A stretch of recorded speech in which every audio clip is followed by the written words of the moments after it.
guys are ridiculous. These guys are ridiculous.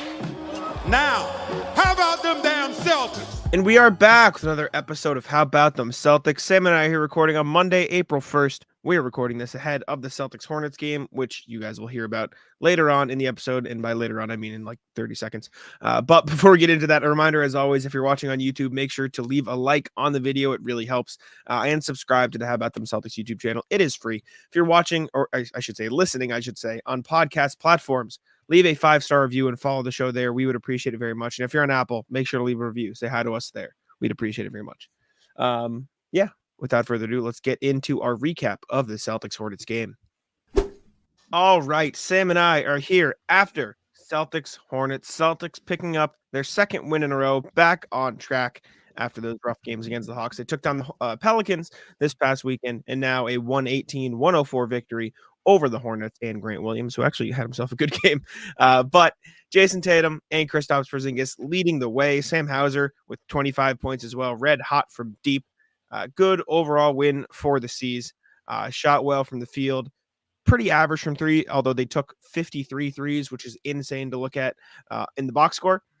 Meanwhile, the Hornets shot pretty well, were red hot to start the gates, but then the Celtics, honestly, I think they played the same level of defense throughout the game. It's just the Hornets stopped making ridiculous shots because they came out of the gates making everything for no reason. And the Celtics, I thought, played actually pretty good defense and were contesting stuff. But good win. This is exactly what you want a game against the Hornets on a Monday night on League Pass in April to be like. This picture perfect. Good job. Yeah, good job. They won. Overall, really good Tatum game. Tatum, I didn't even realize he had 10 rebounds, but it felt like he was doing even more than that. He was scoring it well. Everything was easy for him. He looked very comfortable out there. Every shot he took felt good. Nothing really felt forced. He did a good job moving the ball. He only had 4 assists, but it felt like he was connecting guys like it was nobody's business. He had a great pass to Hauser at the end of the third quarter that I know you tweeted out, but did a great job of drawing a double and finding the hot hand and looked pretty. Did not realize Holiday was 1 of 11. So that's pretty good. Good for him. Yeah, but nobody noticed. Well, John Smyers on Twitter noticed, but John Smyers notices whenever Holiday does something poor. He did notice. Okay. I take that with the great salt. Credit. Well, that is like, I'm trying to think of the comparison. That is like you noticing a Tatum step back miss. So I'm not going to give him too much credit because he hates Drew Holiday. So we're gonna leave it there, which I don't understand. But regardless, rough shooting night for Holiday. But Tatum did have one of the worst, hey, look at me, ISO plays of all time. He tried to score on Poku and then ended up driving to 2 guys and getting stopped. I know. He just got completely swallowed up. That was a tough one. And then who was it, Poku, or was it Bertans who just nailed a 3 on the other end too? One of them. I think it was Poku, but I don't think it was in his face or anything. Yeah. This was a really good Tatum game, though. I think he, like you said, did a good job of setting guys up. 4 of 10 from deep. He did take a lot of threes, but you can just tell how much this fucking dude loves playing in Charlotte. Like, he just loves playing at the Spectrum Center. There were a million Celtics fans in the building. He did a great job driving, and there was one play. I can pull it up because I think I tweeted it. I know you dislike the step backs. I understand. But as me and Bobby, I forget if it was Bobby or if it was somebody else we were talking to, says, the reason Tatum needs to keep taking those step backs is because of plays like this. I'm going to pull it up. And you'll understand what I'm saying in a second. You won't, I promise that face you're making will change because it absolutely makes sense. Just, you need to let me explain. So at this point, Tatum had been making step backs the whole night. He'd step back on Brandon Miller. So Tatum gets the ball, dribbles it up the wing against Brandon Miller, dribble. Brandon Miller has to play up because of the step back. He has to play up. So as soon as he's able to get a lane, Jayson Tatum, free dunk right by him. Because of the pressure of the step back threes, because he had been making them, Brandon Miller had to play up, and Tatum uses his burst to get by him for an easy dunk. This is the balance you need. This is the balance. Hit him with the Isaiah. Exactly. This is the balance. So credit to Tatum. I think he did a good job of finding that balance tonight, while also acknowledging that, hey, I'm hot. I can take a couple extra tonight, and it's fine. I think he had a good mix of everything, and like you said, his playmaking was also awesome. So good Tatum game. Good for him. To his credit, he's been doing a lot more of driving off those sick dribbles late in the season. He is looking to be more aggressive. So that's like a positive, right? I don't like when it's a 3 every single time. I can understand there being a mix, but when you have like an oil tanker garden, you just fucking go by him, will you? Fuck's sake. I don't need to see you take a step back into the crowd with fucking Brooke Lopez guarding you. Go around him, will you? Horford turned back the clock tonight. Yeah. He was making shots inside. He had a dunk. We saw the first ever Celtics high-low against a 2-3 zone. Whew. It was stuff to make you cry Whew. watching them play at the Spectrum Center there. Great Horford game, man. Glad to see him making threes. He was the beneficiary of several great ball movement possessions. Mhm. And I think that says a lot about him just being in the right spots, whether it was on the dunker spot, catch and finish off of the Porzingis high-low, or just being in the corner ready to fire it up there.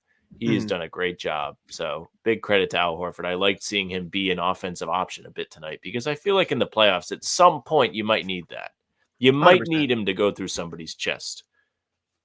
Definitely. And I think he was good and also good. The other big man, this was another example of Kristaps is a cheat code game. He's just, you just lose. The first fucking play of the game, they had Grant on KP and he just goes, psych, rip through, see you later, buddy. For what it's worth, the foul Grant had on KP late, I don't think was a foul. I don't think Grant I agree with you. Played straight up. But there were 2 straight possessions in, I forget if it was the third. I think it was the third quarter in my notes here. He had 2 straight possessions with Marquez Bolden on him. By the way, Jayson Tatum's teammate, Marquez Bolden, shout out from college, where he just posted him right below the free throw line, turn around, jump shot, foul, and 1. Just 2 straight back to back. You can't do anything to stop it. Like that is the cheat code. And then for the rest of the game, because of Tatum's elite scoring earlier in the game and Porzingis doing that twice, Sam Hauser's just fucking butt naked open. The Hornets were like, all right, I guess if we have to, leave somebody on the 3-point line, we'll leave Hauser. Stupid. Like, how is that the game plan? What are you doing? There was another one late in the game where it was right after the foul that I don't think was a foul. Grant fouls Porzingis in the post. Vasilij Micic tries to strip the ball from Porzingis in the post and just leaves Derek White in the corner. Like, what the fuck? What are you doing, Charlotte? There were some really bad leaving guys open from the Hornets. I mean, Hauser came out and made like 5 out of 6 threes, and then he was somehow just wide open across the court from, I think, Tatum on one possession. Yep. And I was like, what is going on here? What are these guys doing? Hauser was unbelievable today. He was moving well without the ball. He looks like the guy that went down with the ankle injury. He was red hot from 3. I honestly was thinking about it, and I was like, maybe Sam Hauser should be out there at the end of the games. It's hard to be like, hey, this guy shouldn't be out there in exchange for him. But do you really think it's a bad idea to have somebody if he's hot? If he's hot. Yeah, like he's automatic. And he's good without the ball. Like, it almost feels like you could use some of the extra without the ball movement. Somebody that's used to not having it and is willing to cut and be a decoy maybe could be beneficial for them in a tight game situation. I thought they closed quarters well today too, which was really well. A nice sight to see. I would like them to maybe have end of quarter shots or possessions be practiced for late game where they're trying to beat the buzzer. Because I think it was the second quarter, Tatum had the ball, and it was a slow-paced possession. Obviously, you're trying to run the clock down, but it didn't end in a basket. I didn't think whatever they got was terrible. Maybe I'm tripping. Maybe they did get a basket. But it was a lot of dribble. Like, there was not movement. It mirrored a lot of what we see late in the game. And I think if they really want to have a sandbox to play in, they might as well use the end of the quarters for that. At least for a little bit here. Like, Wednesday could be a nice chance against OKC to sprinkle in some stuff you're looking to execute in a tight game. For sure. I'll also say I think this was a big gravity game. Just having and that's equally the Hornets are bad. So yeah, with the Hornets, this is equally guys. Equally the Hornets aren't good, but like even the plays where they didn't completely leave guys, like that Hauser play at the end of the quarter, they screened for Tatum. Miles Bridges just did nothing. Like it was his fault because he didn't rotate anywhere. But like you had him, Tatum driving to the wing, guys helping over, all eyes on Tatum, and then just Hauser butt naked open on the other side of the court. That's gravity. There was like obviously the Porzingis ones where they showed multiple bodies at him in the paint. Gravity, like that's another one. The foul on O'Shea Brissett, or excuse me, the foul against O'Shea Brissett when he almost had the super cool lob. That was all gravity because everyone was staring at Porzingis. Easy. Like all of this comes down to like the Hauser offensive rebound when he got in there and snuck in and had the putback. Gravity. People are paying attention to the wrong people. It all comes back to Tatum and Porzingis are such great scorers that the Hornets are sending multiple bodies, or at the very least, that's all players are paying attention to. And some of that will go away because the Hornets are a terrible defense. This was horrendous. Steve Clifford should have head in hands. Like, what are we doing? Like, he got a tech early on for a reason, but it shows credit to the Celtics for finding that and taking advantage. Also, for what it's worth, this is the first time in 3 games the Celtics cracked the 40.3 or 43s attempted mark, which I think shattered. I'm not saying I know he shot a bunch. I'm not saying like chuck them up, but I do think like it is a marker of good offense for them. It is a marker that they are passing and driving and kicking effectively. As long as they're coming in the right way. And I think they did, especially tonight against the Hornets. So credit to them. Derek White, also good for a great game for him. 19, 9 and 5 in a block, sick block on Vasa Micic, 7 of 15, 410. He rocked. 3-point stroke is back. I don't know if it ever left, but it felt like there were a couple games there. Yeah, it felt like there were a couple games there where he was a little cold, but he did a great job controlling the pace. You saw a little bit more of that Derek White, Kristaps Porzingis 2-man game a little bit as well, which we posted a video on. Go look if you'd like. So that was fun. And for what it's worth, he didn't have much box score impact, but I thought O'Shea Brissett was pretty good in this game. Like, he was cutting at the right times. He had that really good contest on the Hornets fast break, and then that led to a crazy Sam Hauser 3 in the corner. That motherfucker was moving, fading away in the corner, just up there. But yeah, I thought O'Shea was good off the bench. I thought he played good minutes. I like O'Shea minutes, man. I stand by that he has the energy that could spin a playoff game on its head. I don't think we'll actually have to see it, but if he could make threes, man, he would be a great NBA like role player. He really would. Charlotte, Miles Bridges, not very good at finishing layups. Very, very bad at finishing layups. That man, what was he? He was 10 of 23. He must have missed at least 5 layups, left 10 points right at the rim. Shout out to Grant, though, because Grant did really like battle in this game. He played hard through the end. He played good defense through the end. He was efficient for 23 points, 2 of 4 from 3. Good for Grant. Good to see him playing well in Charlotte, even though we like to joke on Grant. Like, seems like a pretty decent guy for what it's worth. He played well, yeah. Like him, except for Mike Tatum. Yeah, except for Mike Gorman. You heard Drew Carter reference it on the broadcast. Yeah, it was like kind of weird. Scal Like, didn't say anything. Yeah. It felt awkward. No, but Grant had a good game. I thought he played pretty good defense, as good as you can against Kristaps Porzingis as 6'6". I thought he got called for that bogus foul, but other than that, he was fighting. He tried his best. Like, that's all you can really ask for him. This Hornets center rotation is cooked when Marquez Bolden is your go-to, like, only guy over 6'10" in your rotation. That's at a Poku who. Dude, Poku stinks. Yeah, I know he got Tatum on that one drive, but this guy is. There was this one play. It was the first clip I tweeted of the night. Celtics were running in transition, and this man Poku. Usually, the term "head on a swivel" is like a good thing. He was fucking lost on this play. Watch Poku try to find like who his matchup is, where he's supposed to be on this play. This is first quarter action. Celtics bringing the ball down the floor. Changing the screen right now. Here we go. Celtics bringing the ball down the floor. Luke Cornett kicks it. Pritchard's driving. Look at Poku. He's like, where am I going? Where's my guy? I think I have Cornett, so I'll just kind of stand in the paint. Oh boy. Here. Let me hang out here. Yeah, where's the guy in the corner? Where's the guy in the corner? Where's the guy in the corner? Wait. The net barely moves. Wait, let's look at this. Let's watch the moment of panic when he realizes the guy in the corner. Okay, he goes, okay, he's in the corner here. He's in the corner here. Wait, what the fuck? Where's the guy? He looks the wrong way. Who are you going to see over there? You looking for the photographer? He thought he was in the corner, man. He thought he was in the corner. He wasn't even looking at the corner. You can't see the corner. You're looking out of bounds. So bad. Were there any other cool clips? I feel like there were a bunch of like fun things that happened to this game. One thing I want to talk about. Well, you look. This was a great game because it felt like multiple guys had their fingerprints all over it at different stretches. Because there was a Tatum stretch, there was a Porzingis stretch, and then there was a really fun Hauser stretch. And there was even some Derek White stretches mixed in there where he was just making the most open corner threes you're ever going to see. I like that they were able to play through multiple guys for multiple stretches, and they were able to feast doing it. Tatum feasted. Porzingis had his way with the centers that the Hornets don't have. Sam Hauser was having the offense run through him, and he was just running around. And it was all efficient. It worked. Charlotte didn't have an answer. You could do this in the playoffs. You can run the offense through Sam Hauser if you have to. It's crazy. What it takes for a Monday night Charlotte game on April Fool's Day, I'll tell you that. Football season may be over, but the action on the floor is heating up.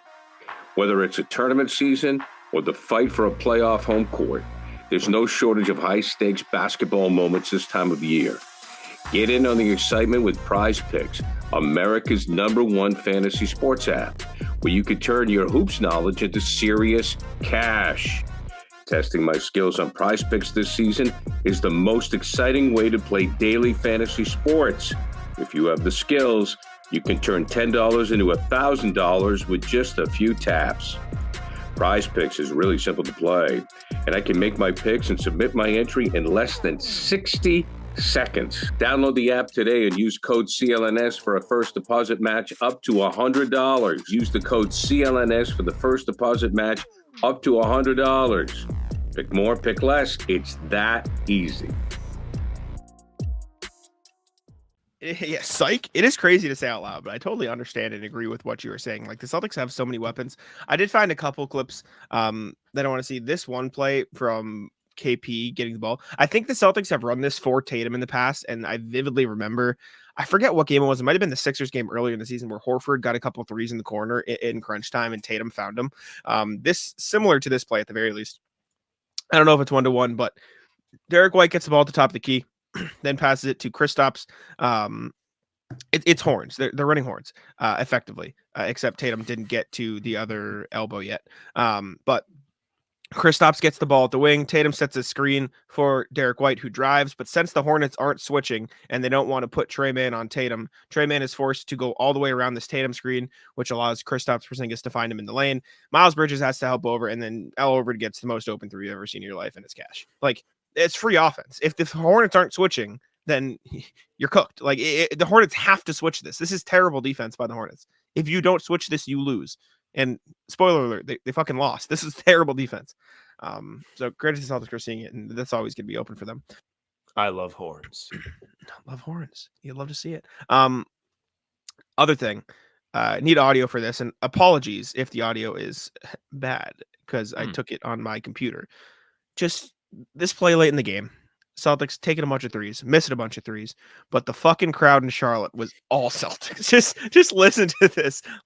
I'll turn it up in post, so Sam, we might not be able to hear it, but they'll be able to hear it. Push. Hauser waits, shoots. Holiday tries it. Horford another offensive rebound. Pritchard says, why not? Oh my goodness. The marathon possession. Celtics fans on their feet here in Charlotte. White the tip. Just the crowd going nuts for the Celtics in Charlotte. Like, I think, correct me if I'm wrong, I think Charlotte is the most Celtics-infested away fan city in the NBA. It's up there. Denver to me. Denver. I feel like every time they go to Denver, it's a huge Celtics presence, and Denver's actually good. Like, I think that 1.5 multiplier. I think that multiplies it, but I think the fact that Charlotte sells so few tickets normally makes it seem even greater because the only motherfuckers buying tickets to these games are Celtics fans. Like, at least Nuggets have some guys or people there who are there to see the Celtics. The Nuggets, but as they should. Yeah, respect. I don't know what else there's to say about this game. It was good. Peyton Pritchard looked solid. He couldn't make his threes, but he was making plays. He had 5 assists. Kristaps Porzingis was a great connector in this game too. He was making some nice passes. He had 5 assists. I feel like it's egregious to say, is that his season high? But what is Porzingis' season high in assists? It feels like he doesn't always finish with a lot of assists this year. I don't know how many assists. 5 is a big number for him, I feel like. Yeah, his season high is 7, but 5 is second. So yeah, look at me. Yeah. I know ball. Yeah, any final thoughts? Grant was good.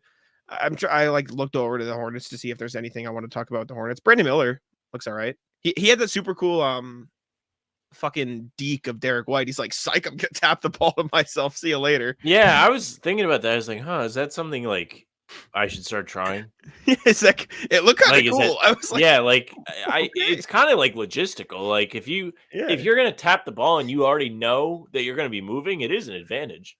Yeah, and he faked him out. And Derek White's no slouch. Derek White's an all-defensive player. Like, he got his ass too. But yeah, good for the Celtics. I think Tatum was the best player in this game. Porzingis was amazing as well. Porzingis only took 10 shots, Sam. Yeah, I don't like that he had the 6th most shots on this team with Jaylen Brown out. Like, he should probably have the 2nd most. I think that's also kind of fake because he did have 8 free throws. So technically he took like 14 shots. Or I guess some were and ones. But I don't know. It did feel like the ball was moving well. Derek White played within the flow of the offense, and Sam Hauser was red hot. So the guys ahead of him, and I guess Horford and Drew took like one more, but I feel like Porzingis had the second most touches. Maybe you shouldn't have. I feel like Porzingis had the second most touches on the team, which is more important. Like he had the ball every time he was in. And for what it's worth, it felt like they took him out a lot too. Like there was a long stretch for like the second quarter where he just didn't play. And I was like, is he just done? Like, are they going to put him back in the game? Like, what the hell? Yeah, no, I mean, I don't need to see Porzingis play the whole game, to be honest with you. Not complaining at this point. That was far from a complaint. But he sat the first 8 minutes ish of the second quarter. Maybe I'm crazy, but it just felt like he didn't play a lot. But good win for the Celtics. Any final thoughts before we send it over? No. All right. Enjoy the rest of the pod, everybody.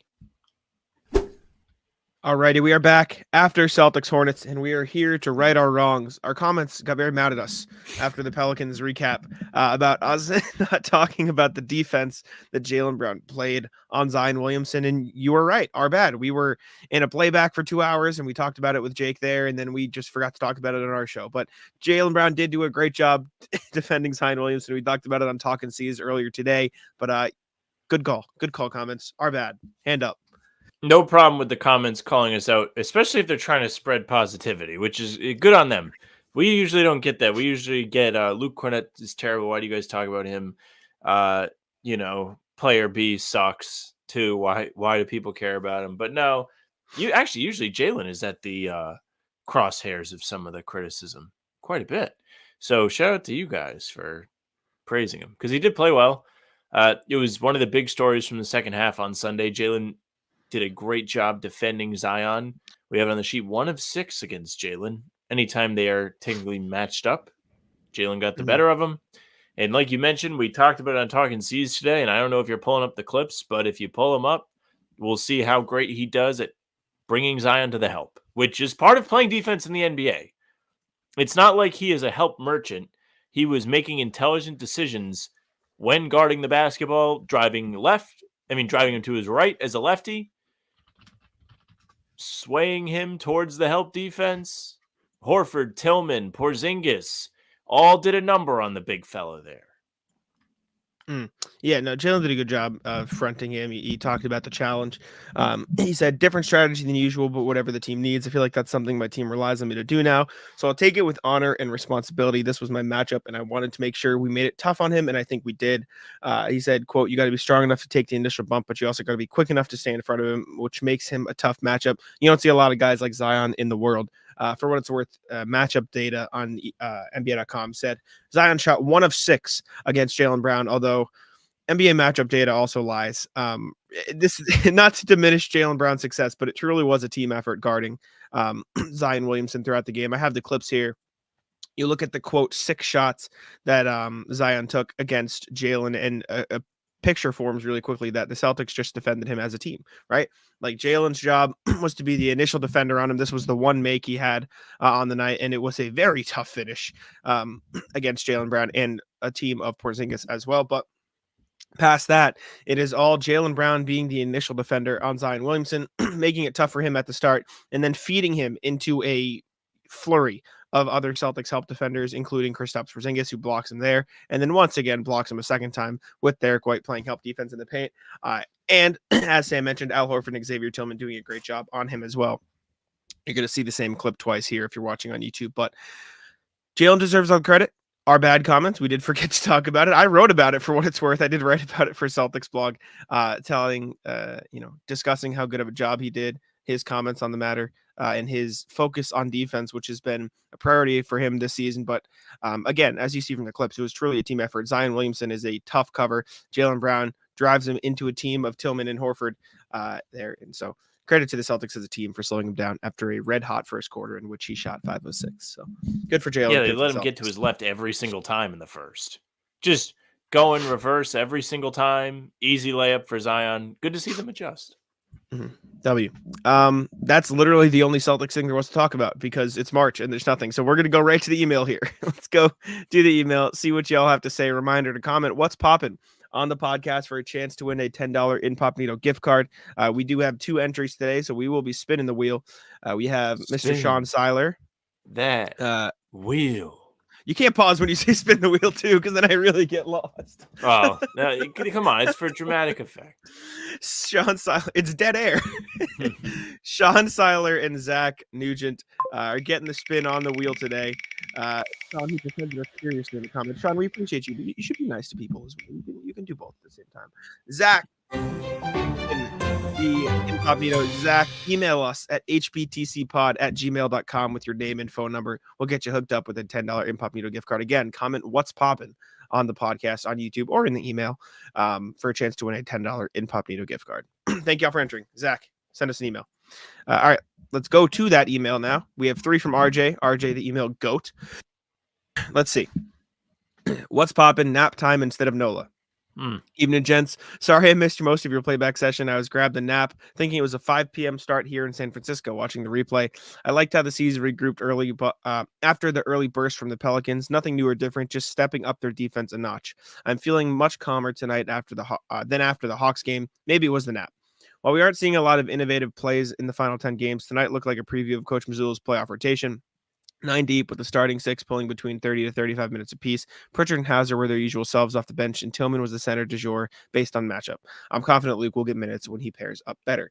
Magic numbers for HCA in the finals is down to 3. Another good thing. Be well, RJ, and I think even the C's towel. What is this? And I think even the C's towel boy had a good game tonight. W game from the C's. Yeah, tough one to take a nap through. Best game of the week. You had the abysmal performances against Atlanta. Then you actually get like a game where they had to respond to a little bit of adversity. They went down double digits against the Pelicans. That doesn't happen. And then they came back and won. Pretty good game. Sorry you missed us, RJ. We missed you. Next one from RJ again. What's popping? One game at a time. Evening, guys. Well, it was a good weekend for me. Obviously, the Celtics winning along with the Nuggets and Timberwolves losing means the Celtics can clinch home court advantage through the finals if they win Monday in Charlotte. And then take down the Thunder in Boston on Wednesday, but one game at a time. Let's see the Green take care of business in the Tar Heel State first. The Maine Celtics had a great closeout on Saturday with Jordan Walsh canning the winning free throw with 0.4 seconds left in the game to give the Lobster Lads a first-round bye in the G League playoffs, putting up a 27-10 double-double. Going 5 of 12 from the land of plenty is nothing to sneeze at either. Finally, on a non-Boston front, my alma mater, Purdue, got back to the Final Four for the first time in 44 years. The last time they did it, I was a senior in high school. Larry Bird was in his rookie season, and Joe Barry Carroll was the presumptive number 1 pick. Zach Edey is averaging 30 points and 16.3 rebounds in the tourney, improving on his 24, 11, and 7 season numbers. 2 games to get the brass ring, but first they've got a date with NC State on Saturday. Here's hoping a week ahead plays out well on all fronts. Be well, RJ. Big wins for Purdue lately. Good for you, RJ. It was close for a lot of the game. Tennessee had nothing. I'll tell you what, they had that one guy, and then nobody else did anything. Brutal if you're a Tennessee fan. Nasty. He is nasty. How high is he supposed to get drafted? I heard lottery. I think he's broaching on top 10. Yeah. Okay. Edey. Everyone keeps saying Celtics. I keep seeing it on Twitter. Saw it today. Edey to the Celtics. If they get him, I hope he actually has time to develop. Because I don't know how ready he's going to be for the switchability, but I know you've compared him to Cornette. And if he's going to do that and be okay at it, then fine. Yeah, I don't hate that idea. He can just be a better Cornette or a taller Cornette, which is crazy because Cornette's huge. So good for Edey. Did you see, speaking of runs in the playoffs, mentioning the Purdue's run, did you see the run UConn went on against Illinois? Yeah, 30-0. That's insane. That's enough. Use your context, Sam. What if that happened against the Celtics? Well, that's like one of those things. If it happened against the Celtics, I'd be mad at the Celtics. Like, it's not like one of those, the Luka scoop shot from the 3-point line underhand that was insane. That would make me break my TV. But if it's just 30 unanswered points, that's more than one fluky thing happening. That's either the other team is straight up better than you or your entire team is melted. It is crazy. The 30-0 run is insane. I wonder when the last time that happened is. That's disastrous. It's tough. It's tough to contextualize that because there's probably a ton of 30-0 runs in college basketball because they schedule those Mickey Mouse games early in the season, so they get off to a good resume for their tournament bid. It's true. Weird. Good for UConn though. They're in the Final Four. NC State though, the run of centuries. All right. Last email from RJ. What's poppin'? Why wait? Morning, guys. Fun talking to you today, Monday. As regards to Drew's quote about getting figuratively, quote, punched in the mouth, my reply is why wait? I'd love to see the Celtics come out in the game and assert their superiority from the start. I think the last time we saw something like that was the Jazz game in Boston, where the C's came out strong and just kept dominating. That's all. Be well, RJ. Yeah, Warriors game. I mean, ideally, yeah, they did it in the Warriors game. That's always Portland? the ideal, but I think Drew's point is like, it's March. It was good to get punched in the mouth to remind, like, okay, we can't sleepwalk through all these games. And so hopefully they won't need to get punched in the mouth in the playoffs, I think is the takeaway. Yeah, I mean, I understand RJ's take here. You don't want to have to come out and respond, but it's nice to see them actually respond when it's put in front of them. Because one of the things we all complain about when it comes to the clutch games is like every time they're in a clutch game, it goes to shit. Well, every time they come out and get punched in the mouth, it doesn't go to shit. They actually know how to figure that out. So that should make you feel good because this is a situation in the playoffs that could happen. You could be going on the road to play game 3 against, let's say, Atlanta, where you just lost 2 in a row, and they come out with some juice. The home crowd's pumped, especially now that they saw you lose twice. And the team feeds off it. And you go down 5-10 points early. How do you respond? Well, if you do what you did on Saturday, you're going to be just fine. You're going to lock in on defense, and you're going to completely drain the energy out of the building. That's what you want in a playoff game. It's going to happen. The playoffs, as much as I wish they were perfect, will not be perfect. I highly doubt that they will be perfect. I'm sure even if they win all the games, they're going to make mistakes along the way. They're going to put themselves in tough spots. It's what we've seen this group do for years now. Every time they go to the postseason, it's like, oh, yeah, okay, we'll lose the first 2 games to Miami. We'll lose game 1 against Philly. We'll fail to sweep the Hawks in the first round. You name it, losing like all the home games to Milwaukee in the second round 2 years ago, failing to win home games against the Heat 2 years ago. Like, just the inconsistency we've seen from the Celtics in the playoffs in recent years should make you want to see them be able to respond when things don't go well. That's why I think everybody gets so upset about the late game stuff, because if you're watching them melt there, what's going to happen in the playoffs? And you could say they might not get there, but the playoffs shit happens. They might get there. Yeah, and I'm not looking to re-argue with you just before you start. I'm sorry. Okay. It's not what I'm trying to do. I was listening to you talking, like, how the hell did we get here? How did this happen? Yeah, no. I'm not looking to make you upset. That's just where my brain took me. I was like, how is this the pathway of thought process? But thank you, RJ, for the email. We appreciate it. Before we jump to the NBA section, just a reminder that we are recording on April Fool's Day, and Taylor Snow decided to share this beauty. And it just, everything I see on Twitter today just throws me for a loop, and I get really confused. Damn, dude, they did Derek White dirty. I know, right? They should put like the beard on his head. If you're listening on audio platforms, it's just a picture of the entire Celtics starting 5, but if they were bald. For what it's worth, I think they kind of look Porzingis and Jaylen look sick. I think they could rock it. I don't know about Tatum and Drew as much, but Drew still has his back braids. That's fucked. I know. He's got the Costanza going on with his braids.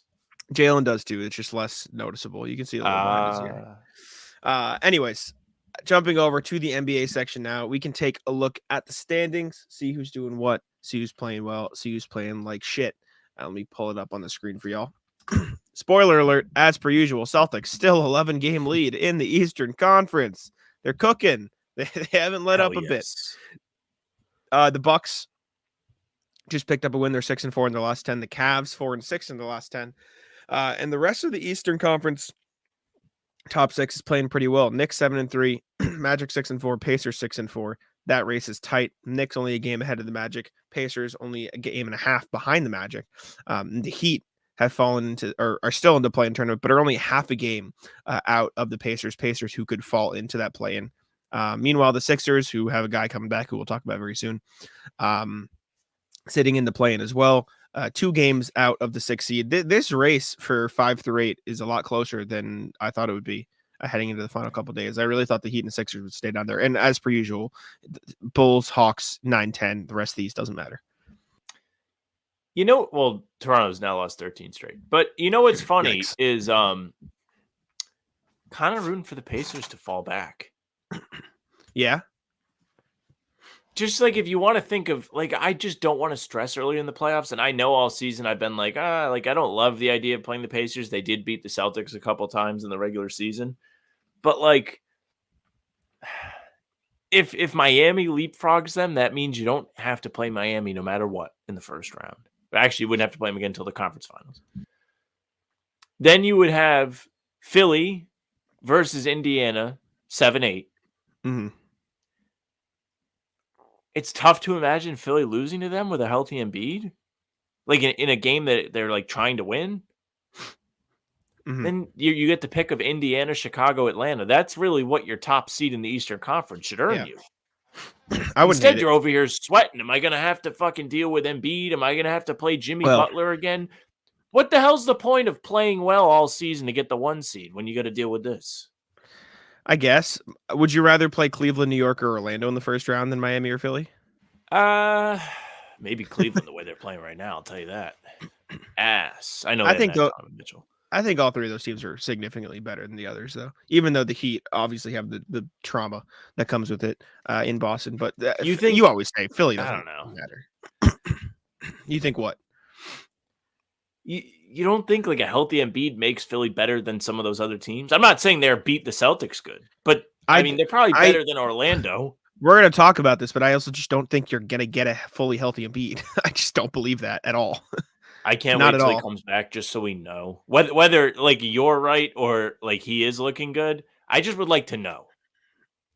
We'll see. I don't think we're not gonna know till the play-in though, because you really think they're gonna drop him in at 30 minutes a night against these guys in the regular season? I think they might do a little bit of a tune-up. Yeah, I think they'll like cap him out at like a 20-minute restriction before the playoffs at most. Anyways, Western Conference, the race for the top seed is a good one. OKC and Denver have now clinched the playoffs. They're the second and third teams to clinch the playoffs since the Celtics 17 days ago. Nuggets are half a game behind the Thunder, who are the 1 seed out west. The Timberwolves also 7-3 in their last 10, only 1 game back of the Thunder. They've been playing well without Cat. Clippers are falling, but the Pelicans' loss to the Celtics has dropped them back a little bit into 6. Dallas is surging. They've won 7 in a row, 9-1 in their last 10. They are only 2 games out of the 4 seed and home court advantage in the playoffs. We didn't see that coming. Kings and Suns are 2 games behind the Mavs and the Pelicans. A gap is forming there. Lakers only a game and a half out of the Kings and the Suns. And the Warriors have reestablished a little bit because the Rockets lost, and they are 2 games ahead of the Rockets now. And as per usual, Jazz, Grizzlies, Blazers, Spurs, doesn't matter. They're out. They're done. But yeah, man, I just want the playoffs to start. Like, I'm looking at this, and I'm just like thinking about matchups in my head. I'm like, oh, it'd be kind of fun if like the Pelicans played Minnesota. That means you get a small market team to advance no matter what. Mm-hmm. Like, I like the idea of OKC, obviously, maybe landing a Durant first round matchup. I know he was mercifully, whatever the fuck the word is, mercifully booed. Is that how you say it? What are you trying to say? They booed him nonstop. Sorry, I just got to call my headphone shut off. You're going to have to say it again. And now YouTube ads started playing. I'm going to lose my mind. What did you just try to say? This is unbelievably fucking cruel. I'm sorry. I couldn't hear you. I got to call. I'm not saying the word again. You'll hear it on the edit. All right. Sounds good. They booed him nonstop every time he touched the ball. Respect. Okay. Gotcha. But that would be great for the playoffs. I think that's like the kind of energy you want in a playoff series. If you're the NBA, you like the. Got it. What is it? Mercilessly. Okay. There we go. That is not what I said. Not what I said at all. Are the Kings going to fall out of the playoffs? Do you think they're going to lose 2 straight playing games? If the NBA has anything to say about it, they will. I'll tell you that. I don't think they do. I think they'll beat the Lakers or the Warriors at the very least. And I think they could beat the Suns. I think the Kings are fine. You think Adam Silver's letting that happen? Yeah, shut the fuck up. I think they'll beat one of those 2 teams. Frosty Bias on Twitter, if you're listening. I see you calling out all the free throws the Lakers are getting. I see it. I see the push from the NBA. They are unbelievably blessed by the free throw gods, a.k.a. Adam Silver. Anything can happen in the plan, but I don't know. I think the Suns could just as easily fall out of there as the Kings could. They could. Phoenix is a weird team because they just have no depth. Yeah. And they don't do math. So as talented as they are, they just don't set themselves up to succeed. It's fucking weird. I would love a Clippers Mavericks first round. That'd be sick. They get a little bit of history, like 4 years, yeah. And then what? We get like Suns or Kings, Nuggets, and then Thunder versus one of the other teams.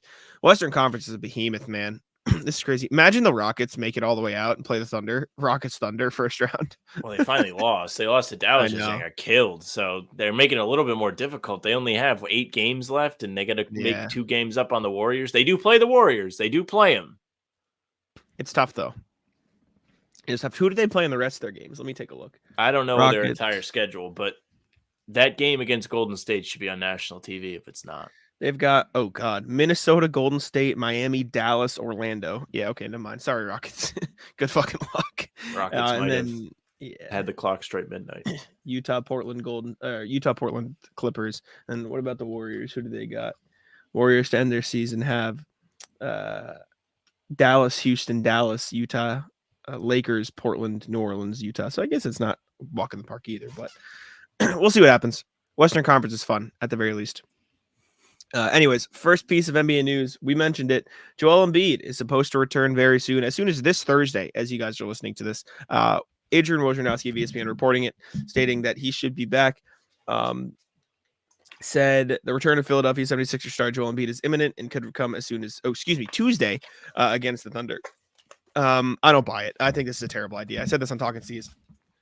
I think they should shut him down for the season, except that this isn't their year. They're going to have a very, very tough road through the playoffs anyways, plus the fact that he's coming off an injury. For what it's worth, Google search, meniscus repair recovery time is typically 6 to 9 months.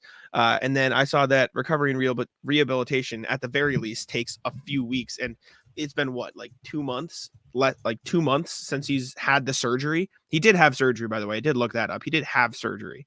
Like, I can't imagine this going very well. Like, what's the upside? You make a miracle run to the title that you've never even come close to yet on an injured Embiid and a roster that you had to put together midway through the season with the intent of planning on like adding more this summer, like not even being this year. And the downside being Embiid re-injures the same knee.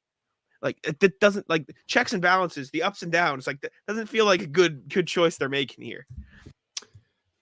I don't know, man. Like, I completely understand your take, and it's completely reasonable. Like, to believe he's going to come back and be 100% would not be fair to him. We saw Rob come off a meniscus injury 2 years ago. Granted, he got hurt like now and then came back in the first round. So the turnaround on that was a little bit quicker than this. But at the same time, like, when Embiid played this year, Philly was 26-8. That's good for 76.4% of their games they won. So if they had kept that pace all year, they would be better than everybody except the Celtics. The entire NBA, nobody has a winning percentage like that. Now, it's a small sample size. It's not necessarily sustainable, but this comes into a perspective of them that's like, hey, maybe we think we can compete this year. Maxi's playing better than he ever has. Granted, that should have happened with Harden leaving. He's going to have more opportunities. He's going to have more time to shine. They trade for Buddy Hield at the deadline. They add shooting. I think if you're the 76ers, solely from that point of view, you have reason to believe him coming back is worth it for you. Now, there is a risk to him coming back. 1, he might suck. 2, he might get hurt worse. And if he gets hurt worse, what does that do for your team down the line? If that guy is hurt and he isn't able to be near the caliber he's been over the last couple seasons, that's going to be tough to win games if you're Philly. It really is. You're not going to be able to compete. You couldn't even get past the second round with him healthy. So I understand your perspective. I don't know if it's going to work perfect.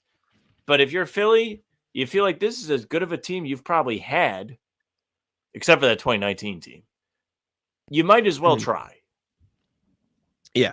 Couple things. The 26-8 record, like, yes, that's good.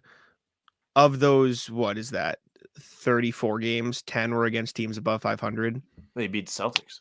Color me impressed. Yeah, like, yeah, I get it. But, like, that's a tiny sample size. And of the 34 games he played, 24 were against below 500 teams. You're supposed to beat those teams, obviously. But, like, I don't know. I don't buy it. This is a guy who's had injury problems in the past. He's been injury prone. He's dealt with lower body issues throughout his entire career. He's even when he's been quote unquote fully healthy, he's dealt with problems in the playoffs of not being in shape, not being in all this, not being good in the fourth quarter, not being up to it, injury problems, potential issues, potential, concerns. And now he's coming off a surgery to fix a meniscus tear or partial tear or whatever in his leg. Like, I just have a very hard time believing that he could be good. He could be great. He could be fine. But expecting him to be the MVP front runner that he was, carrying, by all means, carrying this team. I know Maxi's been good, but without Embiid, obviously you see what fucking happens. Like, Correct. Carrying this team, expecting him to be that after meniscus surgery, I think is stupid. It's not going to happen. I just have no belief in it happening.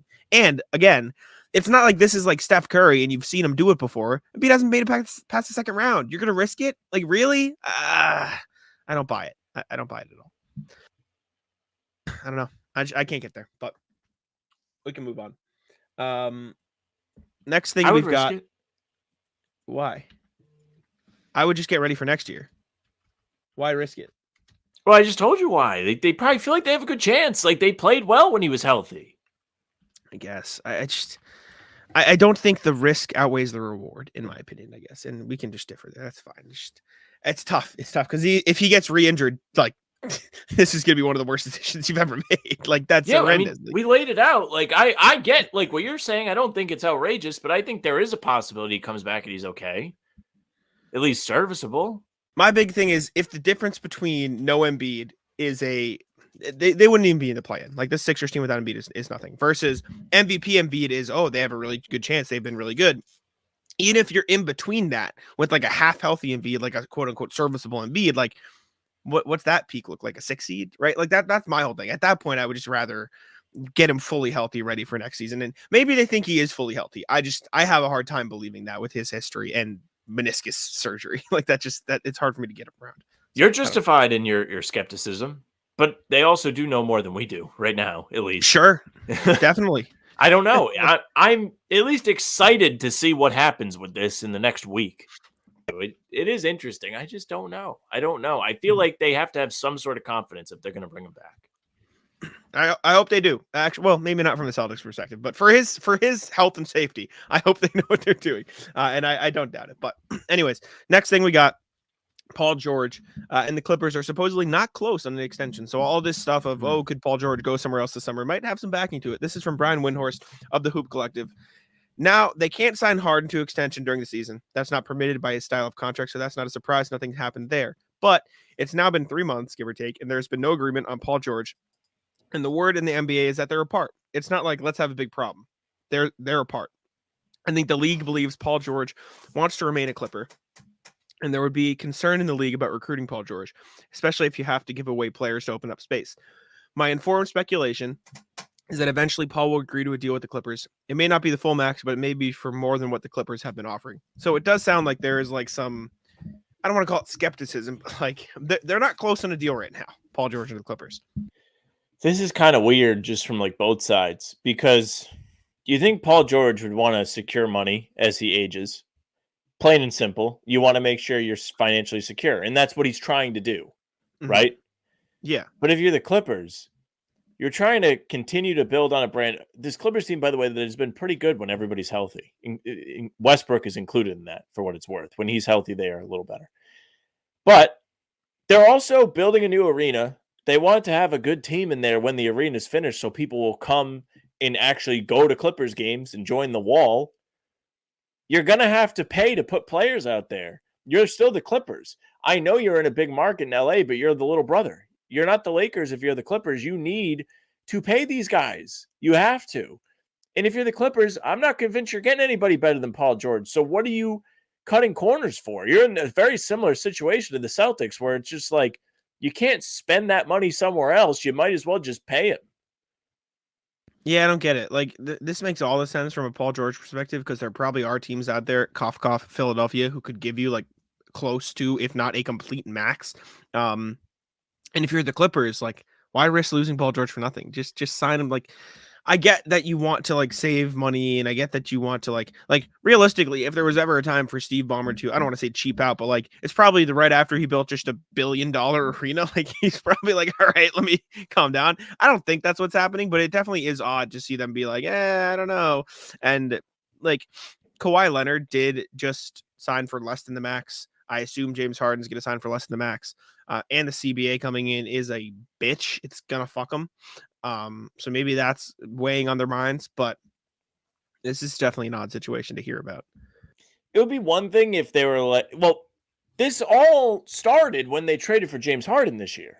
Because had they not done that, right, then you could at least put stock in, okay, like they don't think this is going to work. They're going to rebuild. They're going to get different players. They're going to try and put a different roster together. But instead, like you said, they have extended Kawhi Leonard already. You've already committed a lot of money. Even though it's not the max, it's still a lot of money to paying him. You're probably going to end up paying James Harden. Why would you not also pay Paul George? Paul George, who's been pretty decent for them this year, if I'm not mistaken. He's had stretches where he's been one of their best, if not the best player. He's been an all-star. He was an all-star, which is what he's supposed to do. But it's true. He's averaged 23, 5, and 3.5 on 47, 41 splits. It's pretty damn good. And he plays defense. Mm-hmm. You want that. You take that. It's a weird situation. I don't know. I feel like it'll all end up in him re-signing with the Clippers, but just to hear all the smoke around it is odd. Odd at the very least. Speaking of extensions, the Cavs are confident that they'll get Donovan Mitchell back. This comes from Gilbert, who's the owner, I believe, James Gilbert, right? Am I getting that right? Dan Gilbert. No, not Dan Gilbert. Sorry. Says, we've been talking to him, sure, for the last couple of years about extending his contract. We think he will extend. I think if you listen to him talk, he loves the city. He loves the situation in Cleveland because our players are very young and we're just kind of putting the core together that he's clearly the biggest part of. So now, yeah. Are you sure? Because that's not what we hear. No. We all like, this is like when Kyrie was here and there were rumblings that he wasn't happy or he wanted to leave. And all of us were like, no, that can't be true. That can't be true. That can't be true. It's the same thing happening with Donovan Mitchell. Like, if there's smoke, there's probably fire. Like, there's a reason why we all keep hearing about Donovan Mitchell probably going somewhere else after his contract is up. I don't think he's going to stick around. Now, if you want to take the second half of this and saying he likes the situation and he likes that the roster is young and that they can continue to grow, I can see that. If you're looking solely from a basketball perspective, sure. I can get behind that. Who wouldn't want to be the star of this team with Garland and Mobley and Jared Allen, who's playing at an all-star level, all beside you? But to say he loves Cleveland, I don't know how true that is. I don't. Outside of people born there, does anybody love Cleveland? John Fanta loves it. Why? I think he's from there. That doesn't count. Not allowed. Wrong. No, I don't even get it. Like, it's one of those things, like, everybody just says Cleveland is sucky, but like, I've never been there, so I can't tell you. Me neither. Jakeem Noah certainly doesn't like it, and he must have reasons, right? Like, it's just like, if you could go to anywhere in the country, like if you had to go on vacation and rank the all 30 cities in the NBA by vacation destination, probably close to last, right? Like, you can even think Utah. They've got mountains. You can go skiing. There's stuff to do, right? Like Charlotte, like you can probably, I don't know how close is Charlotte to the beach. Probably not very close. At least it's on the coast, at the very least. Yeah, it's a nice, like, warm weather. Like, it's nice down there. Like, you can find stuff to do, right? Like DC has all the like history there. DC is like, fine. Landmarks. Yeah, DC, it's cool. Underrated. Like San Antonio, at least they have like the Alamo. Like, there's some history there. Like, you can find fucking something to do. Correct. What the fuck does Cleveland have? What are you doing in Cleveland? Correct. It's just, but like, if you live there, it's a little different. But you and I are also different than NBA players. He's not from there. Yeah, it's I don't know. I don't know, man. I don't know. We'll see. Like, I don't know if an NBA player would love to live in Providence either. You know what? Maybe we're misunderstanding him, and maybe we're misunderstanding Donovan Mitchell, because him saying, "I think he'll extend," he probably will extend. And then he'll I say, will get me the extend. fuck out of here. Now, extend me and trade me, brother. See you later. How could we forget? These are no longer team contracts. They are NBA contracts. So if he's like, someone's going to pay me money to play basketball, I will take that. And then we will deal with that later. Yes, sir. Anyways, second or last NBA thing, I suppose. The Knicks are unsure about Julius Randle and OG Anunoby returning. Josh Hart recently said, we're going to approach the season as if those guys are gone. And if they get back, it'll be a pleasant surprise. Shams Charania of The Athletic says it seems OG Anunoby is more likely than Julius Randle at this point. This feels like the Knicks team they're going to roll into the playoffs with. And for what it's worth, this Knicks team has been playing pretty well. Like, they're still a fine team, just not even close to where they want to be with OG Anunoby and or Julius Randle back in the lineup. So, tell you what, if they end up with just OG, they might be just fine. You don't have Randle fumbling around, throwing the ball off the backboard, losing it out of bounds, spinning into three guys. Might help your team work a little bit better as a unit, don't you think? You don't have some guy just trying to make you lose wearing your uniform. I don't know. I think Anunoby's been a good addition for them, and it sounds like he's the one that's closest to coming back, so they shouldn't be really worried about that. I was on Reddit when I saw some of this, and people in the replies were like, yeah, like, feels like Randle has kept them from winning in the playoffs for years now. Like, he was really kind of decent throughout the entire regular season when they had no one in the stands, and then the playoffs came and he sucked. And he sucked in the second round last year against Miami, and they ended up losing. Doesn't move the needle for me if he comes back. OG is a little bit different because he can guard different players, but I think Randle would obviously be very good with this iteration of the team. Like, I think he showed that. I think they were good with him, and I think this version of the team, Randle being there, is very different than just Randle and Brunson alone, or just Randle alone. But it is tough timing. Sorry, Andrew. So your first glimmer of hope, you're just shit down. I would love to see them lose in the first round. It'd be fantastic. It would be the greatest. I'd love to see it healthy. Last thing, not NBA, but DJ Burns, the NC State center, he rocks. He's sick. Did you see this clip of him just like shitting on Duke fans after their win? No, I didn't see any clips, but I'm very much aware of him and he's awesome. Their run to the Final Four. So pull it up. NC State took down Duke, and during the final moments of the game, DJ Burns is, in the on the block as the Duke is shooting free throws. And Duke fans are heckling him, and he just looks at them and goes, "Your season's over," and just starts dancing. Just here.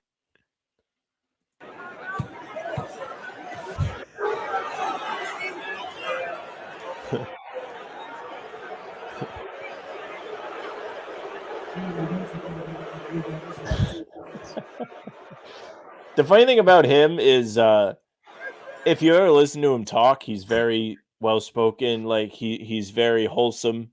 He isn't somebody looking to pick fights. He doesn't even come off as like a trash talker, is really my message here. Mm-hmm. And you got him to talk trash. Duke does it best. Did you hear Jokic?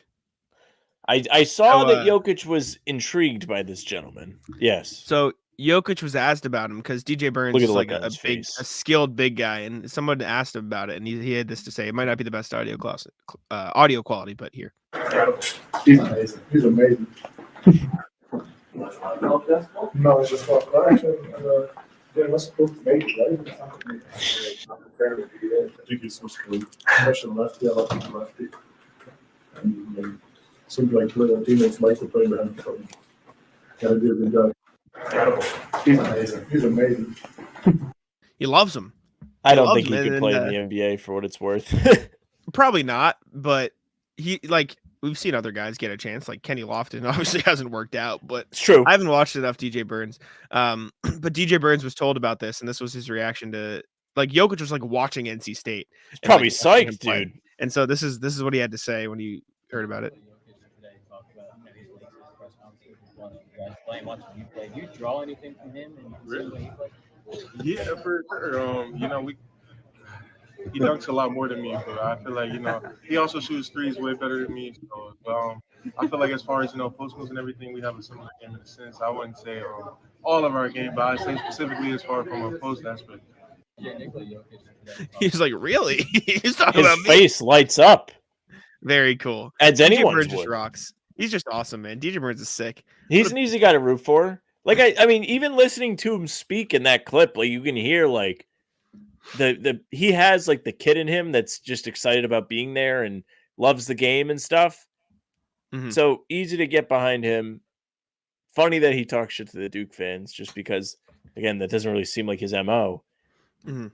Good character, yeah. He did have a Jokic game against Marquette. He had on the run to the tournament.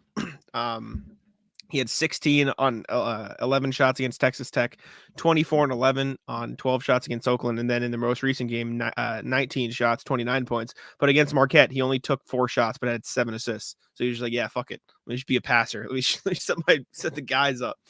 I just like DJ Burns. He's just cool. So that was it. All right, Ratless time. Sam, would you like to kick it off? You go ahead. All right, first one. So whenever I tell stories about my dogs, it's boring because I don't leave the house, but I actually have one today. So I woke up this morning. When I saw this. I went to make myself some breakfast, and so I was making eggs, and I let one dog outside. And this is just like a culmination of fuckery. Let one dog outside. She immediately goes over to the fence and starts barking at the neighbor's dog. So I'm mad. I'm like, "What the fuck? Get in here!" And as I'm outside, my other dog starts barking out the front window on the other side of the house because somebody else is outside. So then I have to run over there, shut him up, and then I'm making my food, and I'm making like an egg and cheese sandwich. So I have the cheese out, and they like it. So I go to throw Duke, who you all know, a piece of cheese, hits him in the face, doesn't catch it. Moron. He's just not fucking paying attention. I'm like, dude, that's like your one thing. Like, is you like food? Just catch it. Other dog comes in. I go to throw her a piece, hits her in the face, doesn't catch it. Duke eats it out from under. I'm like, "Are you stupid?" And she's like, starts scurrying away. I'm like, "Do you want it?" She comes back. I throw another one at her, lands on her back, like right on her neck, like above her face. She runs away from me with the cheese stuck on her fucking head, like an idiot. Like she's just scurrying out.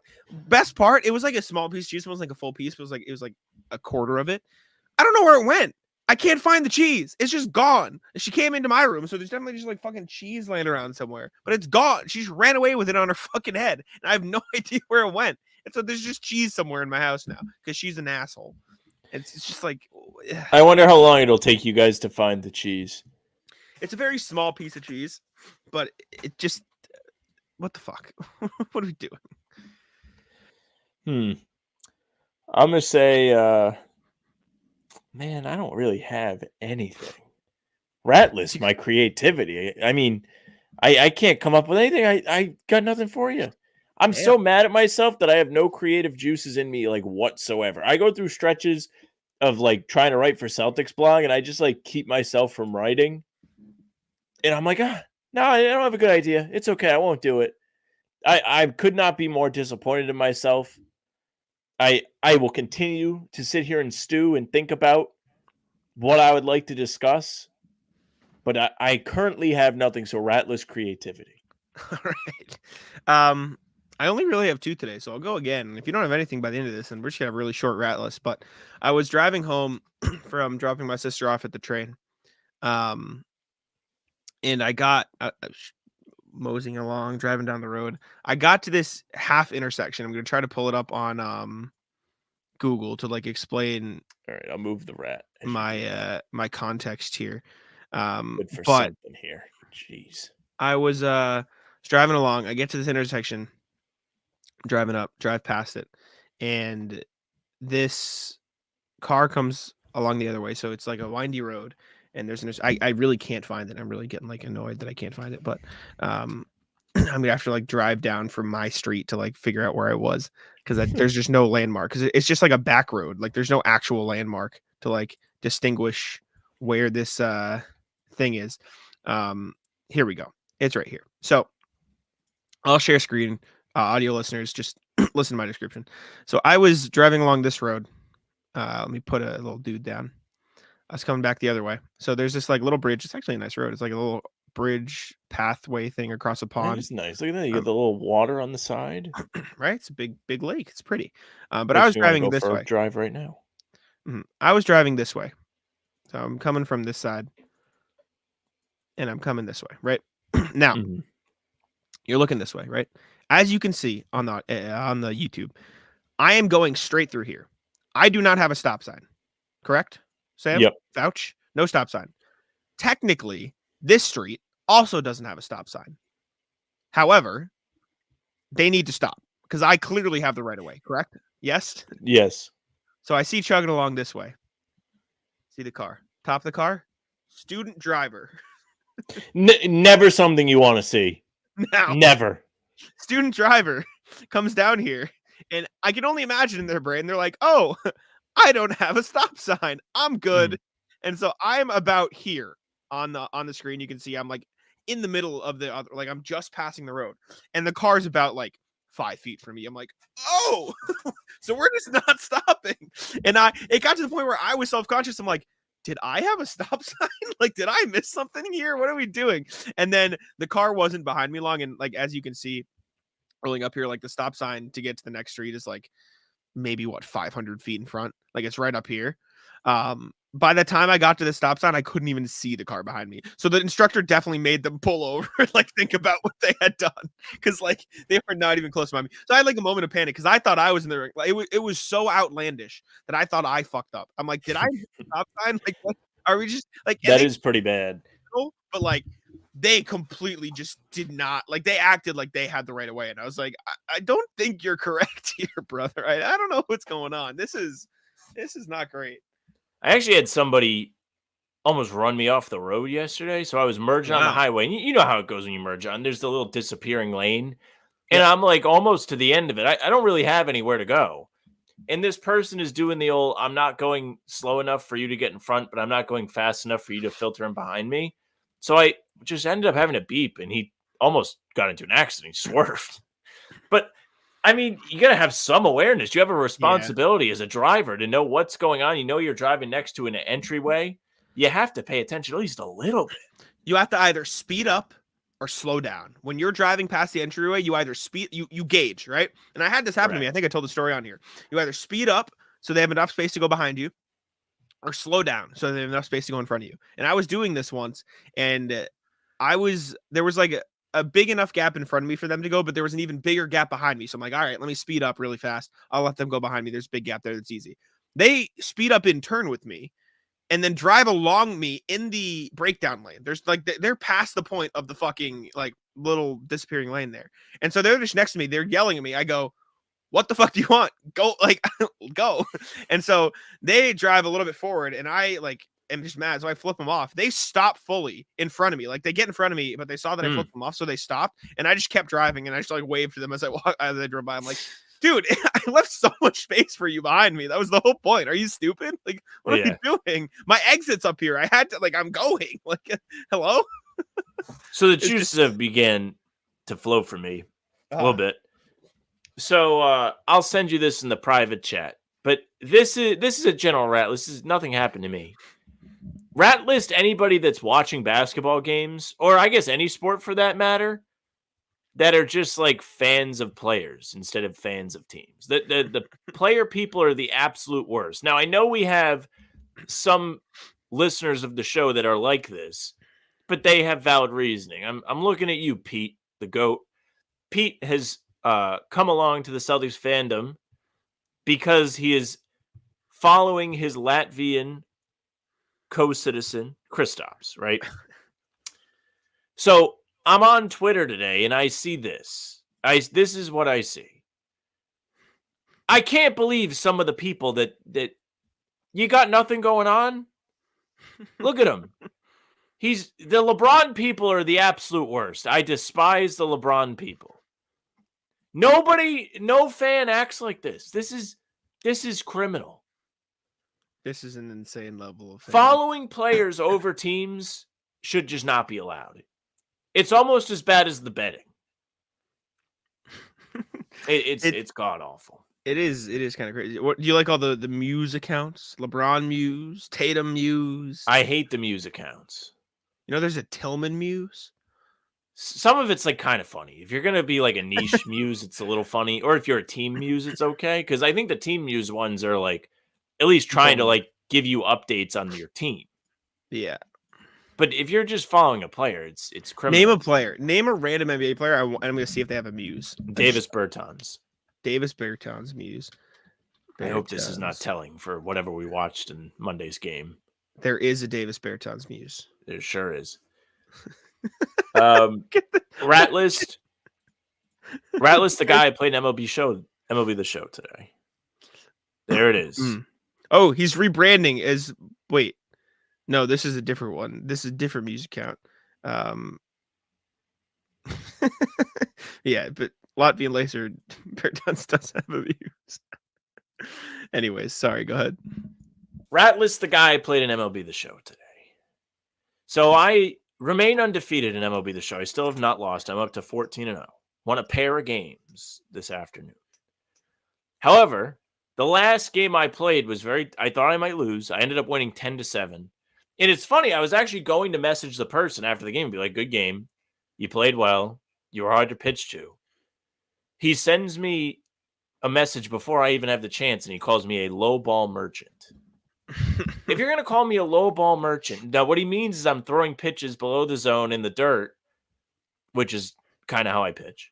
Why did he swing at them? That is the question. That is the question. Because you want to know what I did is I took my walks in that game. I walked 3 or 4 times. I just won't swing. If I'm not getting the pitch I want to swing at, I won't swing at it. That's how baseball works. Yeah. That's how you play. That's how baseball is. If you want me to pitch different, then quit letting me pitch like that. Plain and simple. Dickhead. Then called me lucky. I had 2 perfect lineouts because your dumbass stadium was at an altitude, so the ball just glides instead of actually, using gravity to go to the ground. Mm-hmm. It was unbelievable. But anyways, there's that. And I'm going to do it, Jack. I wasn't sure I was going to do it. I'm going to do it. Ratless White People Church. So if you have grown up, I don't know if your family's religious, Jack. Are they? We were when we were younger, but not really. Like That's how it went for me. My mom would have liked to go to church on Easter. Would like to go on Christmas. Had me go through all the classes and everything. Yep. Church is not fun. When you're a kid, church is not fun. Usually you're going on a holiday, which makes it worse. You want to go home and play with your new toys, whether it's from the Easter Bunny or Santa. So as we approached Easter yesterday, a couple weeks ago, I'm hanging out with the lady, and she's very quiet. She's anxious about something. I'm like, what the hell's bothering you? She says to me, are there basketball games on Easter? And I said, oh, I think so, but I thought the Celtics would play on Easter, but they didn't. But even if they did, she was like, oh, I was going to see if you want to go to church. I was like, there's no games in the morning. So fast forward. Yeah. Yesterday was Easter. We do go to church. Now, for those of you that are not ancient listeners of this show, back in the bubble of 2020 was the last time I went to church for a non-funeral. I went to church the morning of Game 6 of the 2020 bubble playoffs against the Heat to try and give our boys the backing that they needed to get over the hump. They were trying to come back from down 3-1. They did not win the game. They didn't win the game. My heart was broken. Some of you were in the comments saying serves you right. Fair enough. This is the first time I've gone back since then, and she's aware of this. So I was joking with her as we walk in. This is a big spot. Big spot, big couple months for the man upstairs. Big playoffs incoming. A lot riding on this appearance from me today. She didn't love it. But anyways, we go in. This does not look like my church that I grew up going to. They have a big screen at the front on a stage. This is the most incredible experience I have ever had in a church. They had a countdown before the mass started. It started at 5 minutes. They were ticking down the seconds. It's like when you're at the Garden before the game, they got the timer and then they play the hype video. They had like little ads on the screen for upcoming events like you're at the movies. So then they start at the church and it's like a concert. It was the incredible energy. Of course, like no wonder she likes church. It's so much more fun than what I grew up with. And then we're in there and the pastor finally goes up to like give his sermon. And they were talking about hope. And what did he use as an example for his sermon? Well, would you believe he starts talking about the Celtics, giving the Atlanta Hawks hope? I could not believe it. I was like, I was like starting to believe a little bit. Like, I'm not super religious, but I was thinking, is this a sign? Are they trying to speak to me? Are they trying to get, is this meant to be? And she is going berserk next to me, laughing, like nudging me. So I had a blast. I don't know why everybody doesn't do church like this. So she's Christian and I grew up Catholic. Yeah. Why? What are we doing wrong, people? If Will you be going did back? church like that, they also did a separate service for the kids downstairs, I guess. Mm-hmm. If you did church like that, you know how easy it would be to get people to buy in? And you're not bored? That was a blast. I think it went way longer than like Catholic Mass goes too. How long was it? How long were you there? Maybe an hour 15, hour and a half compared to like 45 minutes. Yeah, this is a little longer. You going back though? You had a good time? You'll be reattending. I'm not going back next week, but I will go back again. You were asked again. Yeah. I would go back again. It would not be a problem at all. I had a good time. Mm-hmm. So yes, ratless to those not doing it right. Agree. I'm with you. That's all I got. You got anything else? No, that's it. Wrap it up there. Thank y'all for tuning in. We appreciate it very much. Make sure to subscribe to How About Them Celtics. Leave a like on the video as well if you're listening on audio platforms. Follow us there. Leave a review. We'd appreciate it very much. Live tonight, as you're listening to this, right? Tonight we'll be live 6 p.m. on the channel with Celtics of the Round Table with a whole horde of people. Will be us, Bobby Koritsky from SI Media Group and Talking C's, Cam Tabatabai of Celtics Lab and Celtics Wire, Noah Dalzell of Celtics Blog, Kari Thompson of Boston.com, and Justin Turpin of WEI. Got it all out in one breath. Appreciate y'all for tuning in. Be there 6 p.m. tonight, and we'll see y'all later. Sam, wrap it up. Hey, thank you very much for listening or watching. Make sure you subscribe to our YouTube channel. Hit the notification bell so you don't miss any of our daily uploads. We're coming at you with something new every day at 5 a.m., whether it's these pods on Tuesday, Thursday, and Sunday, game recaps the morning after, or we are live for Talking C's Monday, Wednesday, and Friday in the morning around 11 a.m. Eastern. You can also find, like Jack said, Celtics at the Round Table on Tuesdays around 6. Tonight, it will be 6 p.m. start, so be there. And also be there for pregames. Pregames are a blast. Half hour before each game. We'll be here no matter what. You can find us on Spotify and Apple as well. Our pods and game recaps are there for those audio listeners. Leave a 5-star review. We would appreciate it. You can reach out to us via email, hbtcpod@gmail.com. It's a great way to get in contact with us. You saw RJ do it thrice today. Get in on the fun. Send us your thoughts on the Celtics. Send us your rat lists. We love to hear from you guys, and you're a big part of what we do. So get involved. You can find us on socials at How About Them C's, Twitter, Instagram, and TikTok. The Facebook is just the name of the podcast. Our streams are there. They're on YouTube, and they are on Twitter.